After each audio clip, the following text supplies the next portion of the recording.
Hey, welcome back to Nook and Cranny Gaming. I am Nook, and we're in the basement of our very, very creepy house, and we're about to listen to some music. Let's check it out. Hope Steggy's okay. So I think this is supposed to be...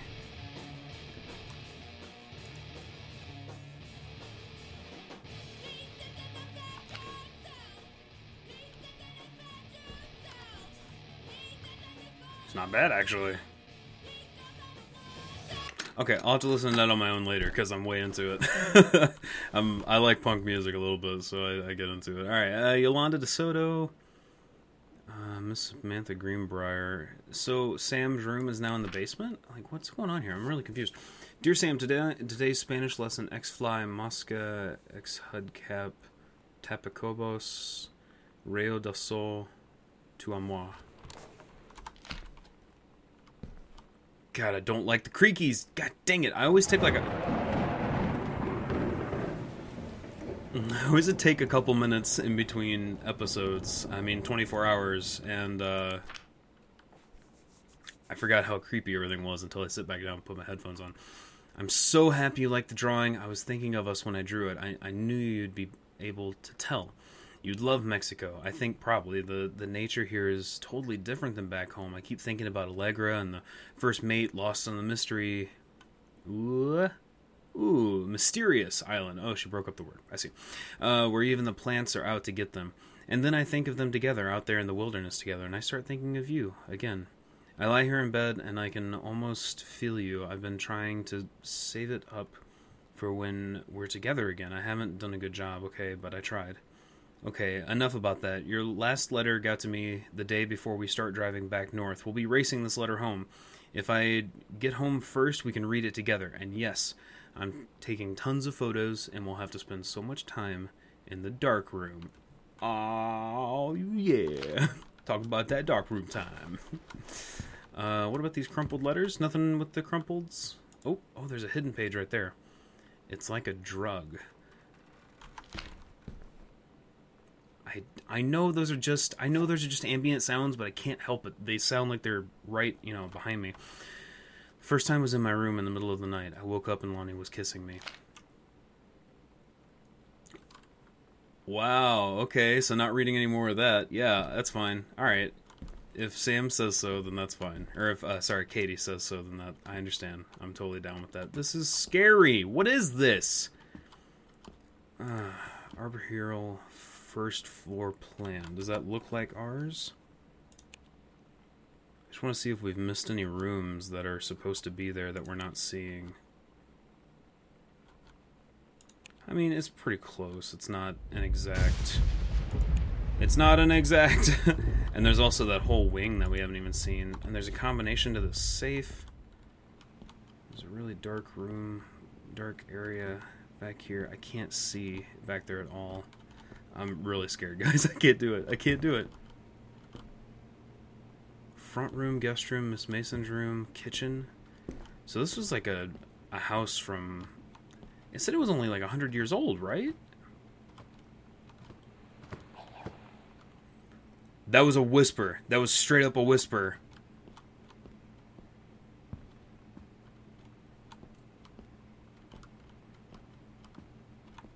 Oh god.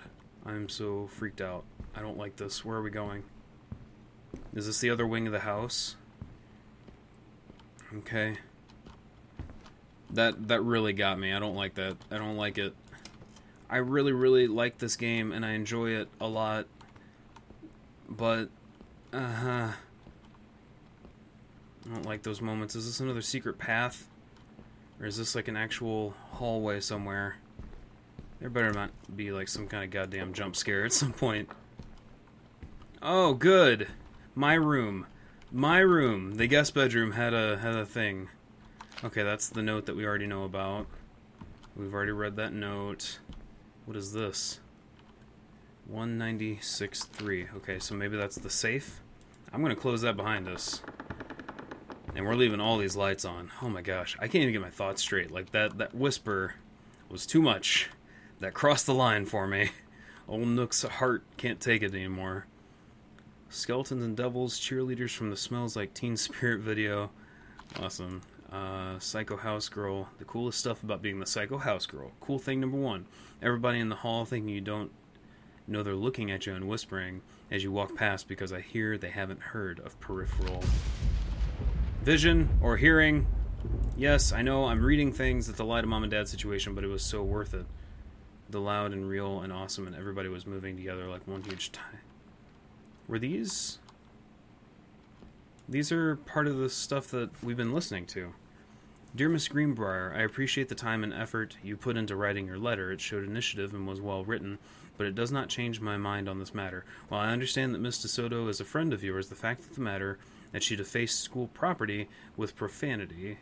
Oh, the fact is she defaced school property. The fact that she allegedly defaced her own locker in retaliation for another student doing the same to yours is immaterial.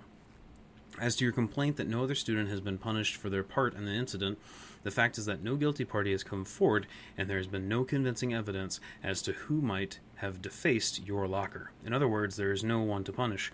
I would suggest letting this issue drop, as it will only bring more unwanted attention on yourself, which I believe is what you claim began this whole incident in the first place. I don't get Lonnie sometimes. Like, her band, and our zine, and her hair, and everything are all anti-authority. But I watch her in JROTC, and she's doing drills in perfect formation, following orders, no question. And there's all this stuff in the news about don't ask, don't tell. Like, she's going to join the army and then have to lie about who she is. She said they don't need to know what they don't need to know. Like it was no big deal. This from the girl who trashed her locker to, like, defend my honor. I've learned when to stop arguing, though. I don't think Lonnie even gets Lonnie sometimes.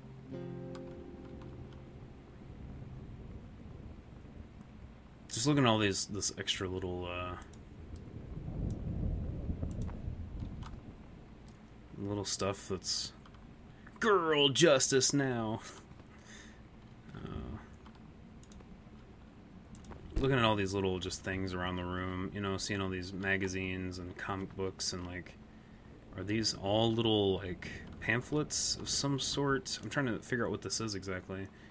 Okay, yeah, so this is like a flyer for a show, but they, like, made them out of comic books and stuff like that. Like, it's super cool.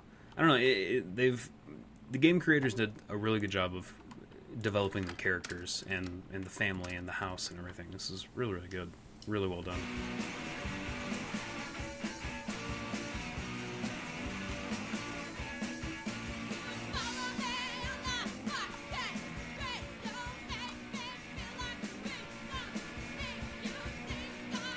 Alright, some more music. I like it. I'm into it. I'll listen to it later. I wish I had a flashlight. I wish I had a flashlight. I wish I had a flashlight. Okay, is this the next wing of the house? Yes! Okay, so we're beyond the locked door from the entrance hall. From the entry hall, I guess I should say. Offer promotion, dear head conservationist Greenbrier. Due to your exemplary management of Flintlock prescribed burn operation last year, the services needed to experienced personnel to direct regional operations. Your assistance would be sought to fulfill the previous position. Please respond. Okay, so it looks like Mom was getting a promotion. What's that hung above the door there? A little weird. Surround lamp, sure. Hey Lonnie, sorry my mom was such a bitch last night. She's hardly ever around since her forest is like an hour away, and then when she is home, she takes it out on you. Like, because you're not a member of the family, she knows you. Okay, so that's what I was thinking, that Lonnie actually lives downstairs now. She moved in with them at some point. She takes it out on you, like, because you're not a member of the family, she knows you. Won't call her out on it, I'm sorry. It's okay, I know she's just jealous of her cool and overwhelming, her freewheeling lifestyles. I feel sorry for you. I'm lucky my mom lives in Florida. You have to have a mom every day. Sorry, I didn't mean to bring up the mom thing like that. I know I shouldn't complain. No, I'm being serious. My mom is a psycho-Christian, and her new husband, Don, is a complete tool living in Florida with her, or with him, is her eternal punishment in my mind. So you wouldn't rather live with your mom in Florida? No. That's a little extreme. Froth. Okay. Odd name for a magazine. So, from what I can tell, yeah, we're looking out the window here, so we're... Oh, God, I hate that. What is this? Examine a stub. Earth, Wind, and Fire. Did Mom go to a show? That's awesome. Good for her. Good for her for going to a show. What's in here? What's this? Sam, the skull was the coolest thing I found in Mexico, and it was like $3. Merry Christmas from L. Oh, that's nice. So Lonnie was sending Sam a Christmas present, which is what that the sugar skull was in the entry hall. Mom's purse. Research and education. Take care of our forest. So she's reading more about the promotion probably. I got 2 tickets for Earth, Wind, and Fire on Thursday, but my girlfriend says she doesn't want to go. Her taste in music rears its ugly head again. So that leaves me with an extra ticket, so I thought, oh, she invited Rick. Oh, Lord. Mama, what are you doing? Mama! Ooh. Get out of here. I'm trying to look at stuff. Alright. So now we're getting into what's going on with our parents. Now that we've focused a lot on Sam and Lonnie, sounds like our parents might have had some issues too. Sam, since you refused to hear us out this afternoon... Oh, God. An observatory? Oh, man. Or a conservatory? Since you refused to hear us out this afternoon, your mother and I are putting this in writing so that we are absolutely clear. You are grounded for the rest of the month from social and telephone privileges and from using your car for anything except going to and from school. We understand that what you are going through, but we can't allow you to continue with this kind of behavior at school. And clearly, once your privileges are reinstated, we can't allow you to have your bedroom door closed while Lonnie is at the house. This is the last word on the matter. Get back on course so this doesn't have to happen again. Disciplinary referral, go into the principal's office, inappropriate materials on school grounds. Called her parents. I had an interesting talk with Mom and Dad tonight. One you were never gonna need to have. I mean, you've known, right? There it is. I've known since, like, She-Ra. Mom and Dad didn't, I guess. But they saw the zine and the stuff on the locker, and they were like, is there something we should know about you and Lonnie? And so here's the thing. I was prepared for them to be mad, or disappointed, or start crying, or something. But they were just in denial. You're too young to know what you want. Oof. You and Lonnie are just good friends. You just haven't met the right boy. It's a phase. That's what I didn't see coming. That they wouldn't even respect me enough to believe me. Well, joke's on them, because they're in for one very long phase. Congratulations, Janice Greenbrier, Regional Director. And I say congratulations because, come on, you're going to take the job, right? What are you writing for? An engraved invitation? Call them back. Or what are you waiting for? Sorry. But in the meantime, let's discuss this little outing you had in our favorite flannel-clad hunk. What a blast. But you sound like you're reading a lot into an innocent night out. You're sure there's something there. You said he has an out-of-town girlfriend? You're sure they're not serious? Okay, so we have to figure out when we'll see each other next in person. Enough with the letters. I owe you a congratulatory margarita, boss lady. Soon. And I didn't read that immediately just to ignore what was being talked about there. I've known people that are the gits. I know people that are... I hate saying the words homosexual because it's just so, like, formal, you know, but people have had to go through that, and it's just the worst that your parents can't accept you for what you want and what you feel like you need in life, what makes you happy. Like I said, I've never had to go through that personally, but I've known people, and, I mean, I've had to go through weird phases myself of, wanting different things out of life that my parents have, you know, just been like, well, this is our thoughts on it and whatnot, but they were always really accepting. Sorry, anyway, don't give up on this, honey. The Accidental Warrior. Oh, so Mom was encouraging Dad to write The Accidental Warrior.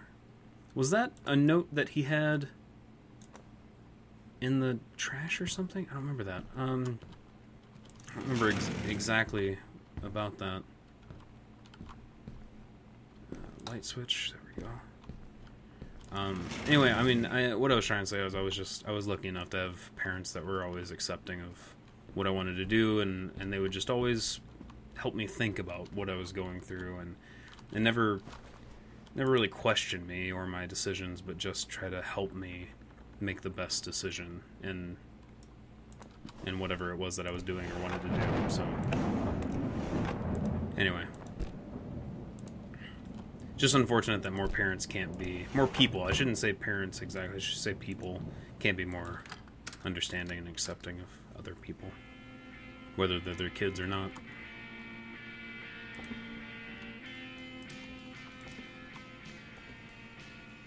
The kitchen's nice. I'm not scared of the kitchen. Anniversary trip. Oh, they're gone on the anniversary trip. Or no, today's July, right? Is it June or July?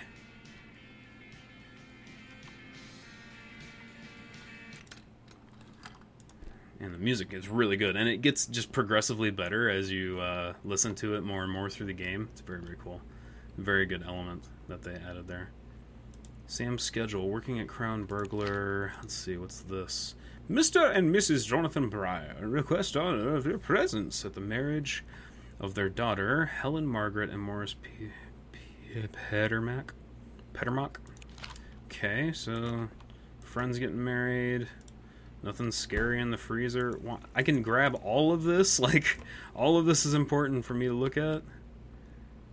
Just grab, fish sticks, whatever, relish, jam, milk. Oh, is the milk sour?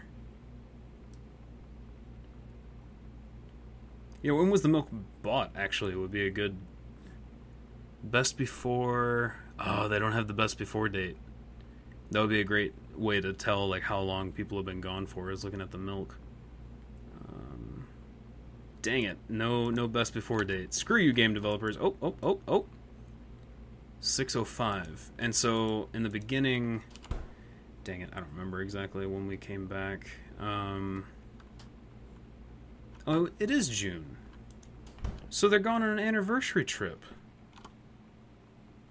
They didn't even know we were going... Oh, they didn't know we were coming home because it was so last minute. And Sam was the only one here. So Mom and Dad have been gone. Dear Regional Conservational Director Greenbrier, having received your formal acceptance letter, I write to congratulate you on your new position as the Regional Conservation Director of the State Forestry Service. So Mom accepted the new position. Good for her. Also Scritchy Scratchies. That freaked me out. 3-ring binder. I mean, we haven't found anything in them before, but... okay. 3-ring binder. Okay. Nothing. Okay, so yeah, it seems like while Mom and Dad were gone on their anniversary trip, I called, but that should have meant that Sam knew, because she left a letter saying that your thing was so last minute, and obviously they're remodeling. Why am I not calling out, like, the sink that's up against the freaking wall? Is the remodeling that's supposed to be done while they were away? Is that why they took their trip? Interesting. The power's gone out, too. Microwave's flashing. Oh, did I miss something? Samantha and Daniel were in the woods one day, and it was sunny, and they were on an adventure. But they went to the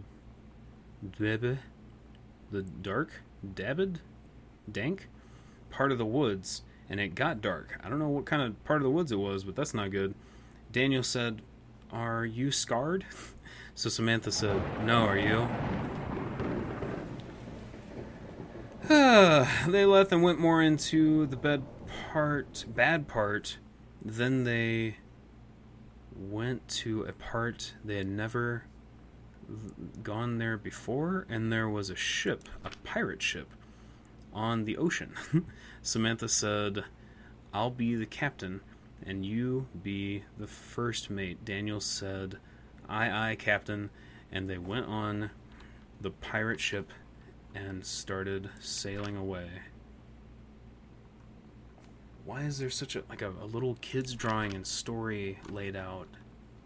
And Daniel finally came over to get his game. He was the kid. I'd been dreading it. But he brought this story with him that I wrote when we were little. Ah, okay. I started reading it. And then there I was, crying at the kitchen table. Oh. He asked what was wrong, and I was thinking about how we used to be friends, how much I'd taken for granted. But instead, I told him about school, and Dad, and Lonnie. And then how sorry I was that I wasn't his friend anymore. He gave me a hug and said it was going to be okay. For some reason, I almost believed him.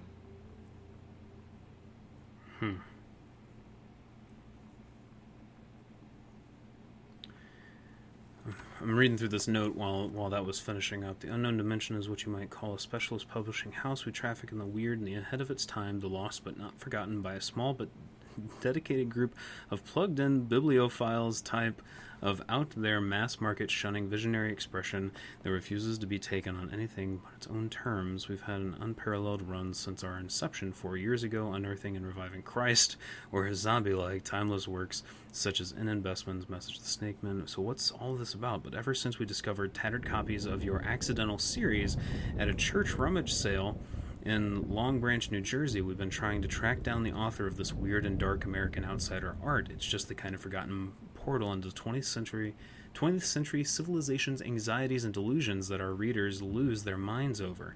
James Bond and Harrison Ford might be the dick-swinging heroes that modern suburban America wants.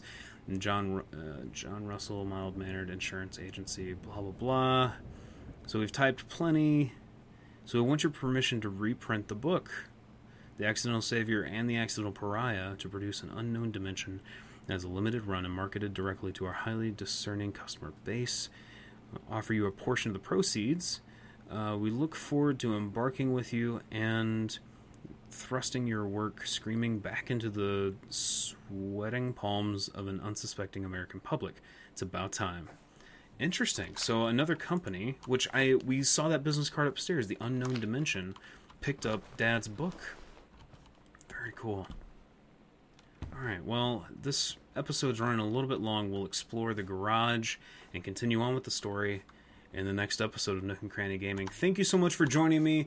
This game, I love it. It's beautiful and it's haunting, and those are really cliche words to use, but I'm scared and I love it. And I don't love it because I'm scared. I love it because of the story and the characters that are being built, and it's really fantastic. And I can't wait to get through the end of the game to see if I don't want there to be a reveal, but I just want to see where the circle ends. You want to see it come full circle. I want to see all the connections come together and see exactly where everybody's at and what's going on and why everything is the way it is when you think it's a creepy horror house, but actually it seems like things are looking up. So thank you so much for joining me. I appreciate it very much from me and Sticky, who's upstairs sleeping in Sam's room. We'll see you in the next episode.